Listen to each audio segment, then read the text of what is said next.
Iran और Israel की ये जंग लगातार घातक होती जा रही है। इजरायली खुफिया एजेंसी मोसाद ने अब जो खुलासा किया है वो काफी घातक है। ईरान पर इजराइल ने NLOS का इस्तेमाल किया है। पहली बार इस जंग में LSOS का इस्तेमाल किया गया। मोसाद के एजेंट्स ने किया घातक दावा। ईरानी स्रोत का दावा है कि मोसाद से जुड़े एजेंटों ने Israeli spike NLOS missile launcher का इस्तेमाल किया है, जिन्हें एयर डिफेंस सिस्टम को खत्म करने के लिए मॉडिफाई किया गया था। अब ये सिस्टम पूरी तरह से ऑटोमेटेड है और इंटरनेट के जरिए रिमोट कंट्रोल किए जा सकते हैं। स्पाइक NLOS मिसाइल लगभग 50 किलोमीटर रेंज तक मार कर सकती है और इसमें लाइव वीडियो गाइडेंस सिस्टम होता है, जिससे ये छिपे हुए या फिर चलते फिरते टारगेट जैसे कि रडार और मिसाइल लॉन्चर पर बेहद सटीक हमला कर सकती है। ये इसे गोपनीय ऑपरेशन के लिए आदर्श हथियार बनाता है। 3 से 5 फीट की लंबी है ये मिसाइल। एक बार में 10 टारगेट मार सकती है। 30 सेकंड में लॉन्च, 15 सेकंड में रिलोड। ईरान के सोर्सेज ने दावा किया है कि इजरायली खुफिया एजेंसी मोसाद ने ईरान में चाहे मिलिट्री लीडरशिप हो या फिर न्यूक्लियर साइंटिस्ट, सभी को NLOS मिसाइल सिस्टम से निशाना बनाया। यह ऐसी मिसाइल होती है जो अपने लक्ष्य को सीधे देखे बिना भी उसे सटीकता से निशाना बना सकती है। यानी टारगेट भले ही पहाड़, जंगल या किसी इमारत के पीछे क्यों ना छुपा हो, ये मिसाइल वहां तक पहुंचकर उसे तबाह कर सकती है और इसी प्रणाली से इजराइल ने अपने सारे टारगेट को मार गिराया। Bureau report, Republic Bharat. एक और बड़ी खबर, तेहरान में एयर डिफेंस सिस्टम को एक्टिव कर दिया गया है।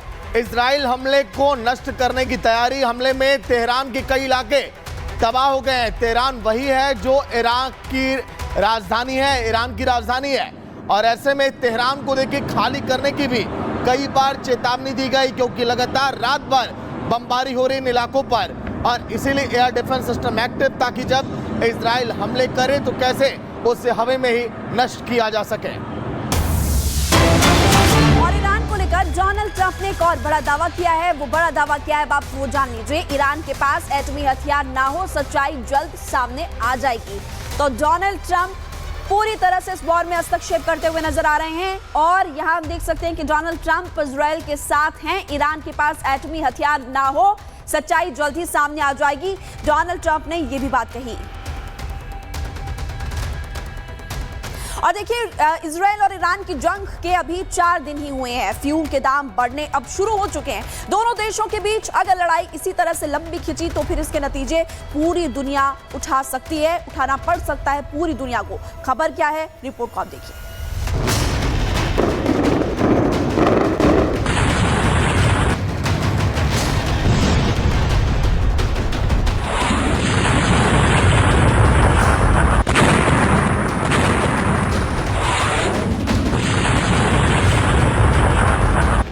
दोनों देश एक दूसरे पर मिसाइल और बमों की बरसात कर रहे हैं।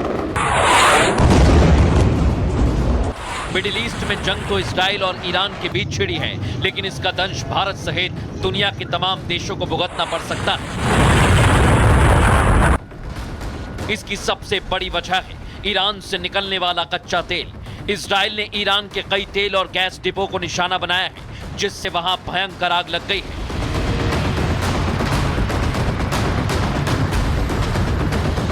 इजराइल के हमलों के बाद ईरान होर्मुज जल डमरू मध्य भी बंद कर सकता है, जिससे पूरी दुनिया की तेल सप्लाई प्रभावित होगी, क्योंकि यही वो रास्ता है जिससे दुनिया का लगभग 20% तेल जाता है। अगर ईरान ऐसा करता है तो जहाजों से सामान भेजने और बीमा कराने का खर्च बहुत ज्यादा बढ़ सकता है। इसका असर भारत पर भी दिखाई देगा। भारत में पेट्रोल डीजल की कीमतें बढ़ सकती हैं। साथ ही दूसरे देशों से भारत आने वाले सामान की कीमत पर असर पड़ सकता है। दुनिया भर में सोने के दाम भी आसमान छू सकते हैं। ईरान और इजराइल के बीच जंग लंबी खिंची तो पूरा मिडिल ईस्ट इसकी जद में आएगा। इन देशों से होने वाले तेल की सप्लाई प्रभावित हो सकती है। मंदी के दौर से गुजर रही दुनिया में तेल के दाम आसमान छू सकते हैं, जिसका सीधा असर दुनिया भर के देशों की अर्थव्यवस्था पर पड़ेगा। दुनिया भर में महंगाई बढ़ सकती है। यही नहीं, जिन देशों की अर्थव्यवस्था मिडिल ईस्ट के तेल पर निर्भर है, उन देशों की इकॉनमी ध्वस्त हो सकती है।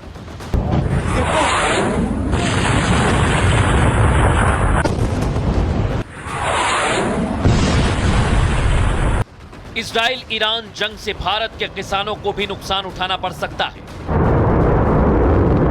क्योंकि ईरान भारतीय बासमती चावल का दूसरा सबसे बड़ा खरीदार है। इसके अलावा चीनी, कॉफी और चाय भी ईरान भारत से मंगाता है। वहीं इजराइल भारत से हीरा, आभूषण, अभियांत्रिक और इलेक्ट्रॉनिक्स खरीदता है, जबकि भारत इजराइल से अंतरिक्ष उपकरण, potassium chloride, mechanical appliances, printed circuit और सैन्य हथियार खरीदता है।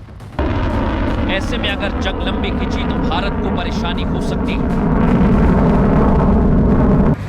मिडिल ईस्ट के बड़े देशों में जंग जब भी हुई है तब तेल की कीमतों ने आसमान को छुआ, जिससे पूरी दुनिया में महंगाई बढ़ जाती है। ऐसे में अब देखना यही है कि ईरान और इजराइल के बीच छिड़ी जंग कब खत्म होगी। दुनिया भर के बड़े देश इस जंग को खत्म कराने के लिए क्या कदम उठाते हैं।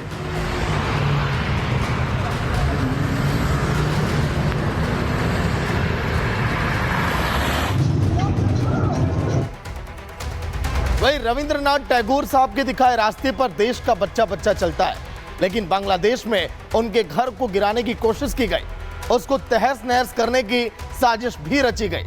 कल के दिन दिल्ली में तमाम कार्यकर्ताओं ने बीजेपी के प्रदर्शन किया और कहा कि बांग्लादेश की इस हरकत को देश बर्दाश्त नहीं करेगा।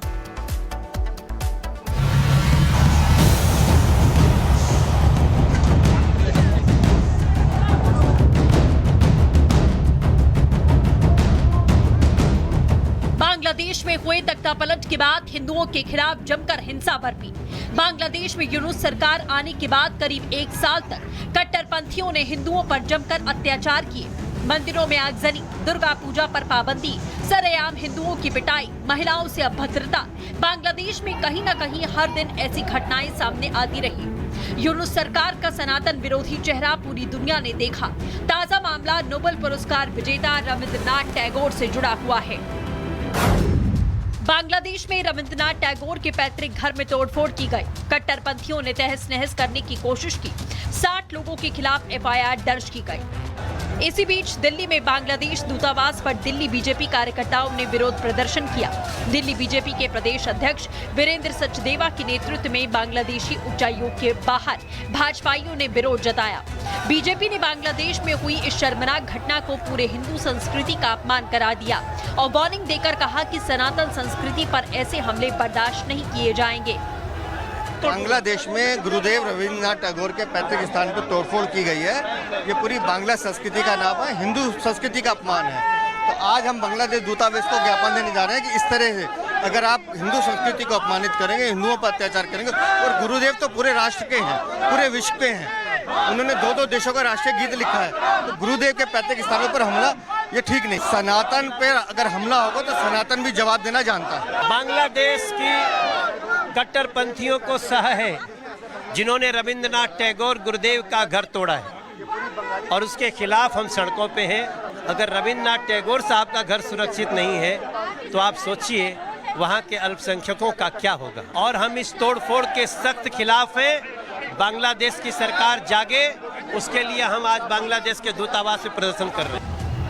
कुल मिलाकर ये प्रदर्शन बांग्लादेश की अंतरिम सरकार को चेताने के लिए किया गया, जिसने इस्लामिक कट्टरपंथियों को खुली छूट दे रखी है। बीजेपी ने साफ संदेश दे दिया है कि सनातन संस्कृति का अपमान नया भारत बर्दाश्त नहीं करेगा। बांग्लादेश की सरकार सख्त कार्रवाई को अंजाम दे, नहीं तो भारत से विरोध की ऐसी मुखर आवाजें उठती रहेंगी। Bureau report, Republic Bharat.